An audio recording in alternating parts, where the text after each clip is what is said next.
Vijayawada civil కోర్టులో high tension నెలకొంది. Power cut కావడంతో 7వ అంతస్తులో లిఫ్ట్ అకస్మాత్తుగా ఆగిపోయింది. లిఫ్ట్లో 6గురు న్యాయవాదులు చిక్కుకుపోయారు. లిఫ్ట్ డోర్ పూర్తిగా స్ట్రక్ అయిపోవడంతో వారు సుమారు 40 నిమిషాలు లోపల ఇరుక్కున్నారు. లోపల గాలి ఆడకపోవడంతో న్యాయవాదులు తీవ్ర అస్వస్థతకు గురయ్యారు. సమాచారం అందుకున్న వెంటనే ఎస్డీఆర్ఎఫ్ ఫైర్ సిబ్బంది రంగంలోకి దిగారు. లిఫ్ట్ లోపల ఆక్సిజన్ స్థాయి తగ్గిపోవడంతో సిబ్బంది పైపుల ద్వారా లోపలికి ఆక్సిజన్ పంపించి బాధితులకు ఉపశమనం కలిగించారు. రెస్క్యూ టీం తీవ్రంగా శ్రమించి లిఫ్ట్ డోర్లను తెరిచింది. ఇక భవన నిర్వహణలో అధికారుల నిర్లక్ష్యంపై న్యాయవాదులు ఆగ్రహం వ్యక్తం చేస్తున్నారు.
విజయవాడ సివిల్ కోర్టులో హై టెన్షన్ వాతావరణం నెలకొంది. పవర్ కట్ కావడంతో 7వ అంతస్తులో లిఫ్ట్ అకస్మాత్తుగా ఆగిపోయింది.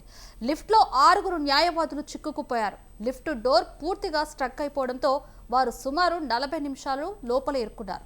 లోపల గాలి ఆడకపోవడంతో న్యాయవాదులు తీవ్ర అస్వస్థతకు గురయ్యారు. సమాచారం అందుకున్న వెంటనే ఎస్డీఆర్ఎఫ్ ఫైర్ సిబ్బంది రంగంలోకి దిగారు. లిఫ్ట్ లోపల ఆక్సిజన్ స్థాయి తగ్గిపోవడంతో సిబ్బంది పైపుల ద్వారా లోపలికి ఆక్సిజన్ పంపించి బాధితులకు ఉపశమనం కలిగించారు. రెస్క్యూ టీం తీవ్రంగా శ్రమించి లిఫ్ట్ డోర్లను తెరిచింది. భవన నిర్వహణలో అధికారుల నిర్లక్ష్యంపై న్యాయవాదులు ఆగ్రహం వ్యక్తం చేస్తూ ఉన్నారు.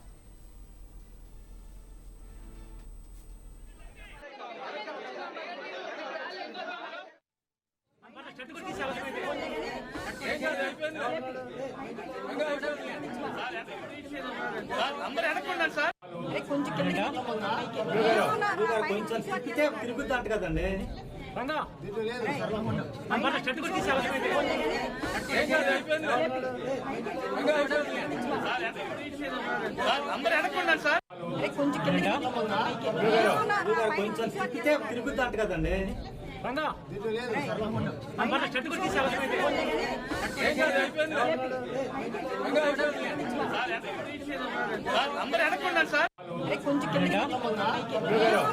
కొంచెం తిప్పితే తిరుగుద్దంట కదండి.